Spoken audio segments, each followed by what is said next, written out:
Hej Grete og Knud. Hej. I dag vil vi stille jer nogle spørgsmål om, hvordan det er at være borger i 1950'erne. Ja. Er I klar på det første spørgsmål? Ja. Kan I ikke fortælle om, hvad I har oplevet som borger? Ja, man kan godt føle, at Danmark er blevet ramt af 2. verdenskrig, men vi er begyndt at holde mere sammen og få et bedre samfund efter krigen. Er I klar til jeres andet spørgsmål? Ja. Hvordan plejer jeres dagligdag at være? Jamen, min dagligdag plejer at bestå af at passe vores 5 små børn. Victor, Benjamin, Alfred, Tulle og Frida. Og så plejer jeg også at lave aftensmad. Og dække bord og gøre rent og alt det, der har med hus at gøre. Okay, hvad med dig, Knud? Hvordan er din dagligdag? Ja, jeg vågner op, så spiser jeg morgenmad, tager på arbejde, bliver skidesvedig, og så kommer jeg hjem til konen, der laver mad.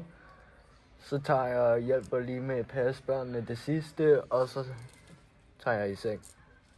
Det lyder som en rigtig god dagligdag. Er I klar til jeres tredje spørgsmål? Ja. Okay. Hvad har det som betydning, hvis din mand er syg?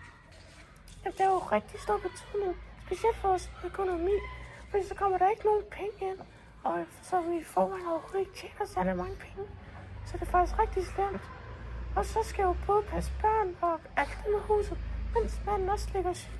Så det er faktisk rigtig skidt. Det er lige før jeg tror, det er det værste, der kunne ske. Ja. Er I klar til jeres fjerde spørgsmål? Ja. Ved du, om din kone har nogle forventninger til dig?